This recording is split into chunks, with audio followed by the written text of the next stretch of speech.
سوال ان کا یہ تھا کہ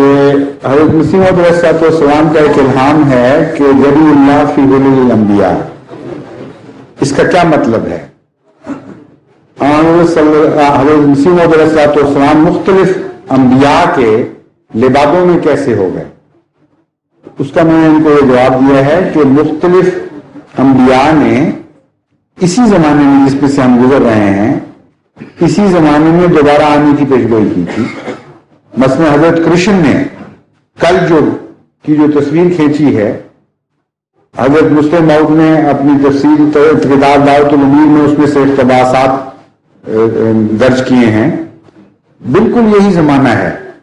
اور حضرت صلی اللہ علیہ وسلم نے جو مہدی کے آنے کا زمانہ نقشہ کھینچا ہے وہ بھی ملتا جلتا ہے انہی الفاظ میں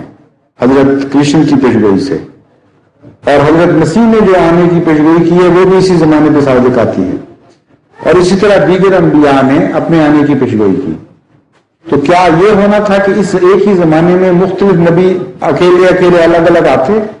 اور اپنی اپنی طرف بلاتے اور خوب لڑتے آپس میں کہ میرا راستہ خدا کا راستہ، وہ کہتا میرا راستہ خدا کا راستہ؟ اس قسم کے تماشے تو خدا نہیں دکھایا کرتا۔ یہ پیشگوئیاں اس طرح پوری ہوتی ہیں کہ ایک آدمی کی شکل میں وہ سارے آ جاتے ہیں،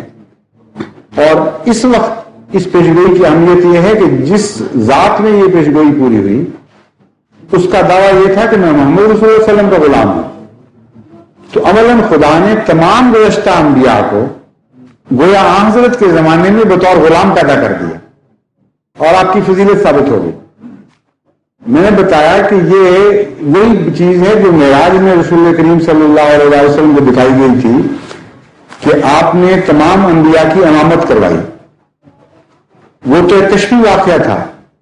عملاً کس طرح پتہ چلتا کہ تمام انبیاء کی واقعی امامت کروا دی آپ نے؟ دو طریق سے ہے، ایک تو ان کی قومیں رسول اللہ صلی اللہ علیہ وسلم کی خدمت میں حاضر ہو جائیں اور وہ مذاہب چھوڑتے ہیں، دوسرے ان کی پیشگوئیاں ایک ایسے وجود کی صورت میں پوری ہو جائیں جو محمد رسول اللہ صلی اللہ علیہ وسلم کی غلامی پر فخر کر رہا ہو،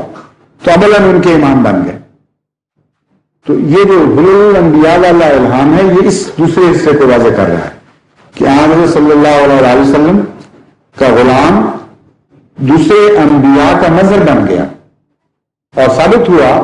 کہ خدا کے نزدیک سید الانبیاء حضرت محمد مصطفیٰ صلی اللہ علیہ وسلم ہی ہیں۔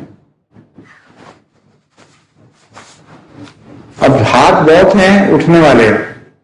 اور وقت بھی تھوڑا ہے، اور پتہ نہیں پہلے کون سا اٹھا تھا، پہلے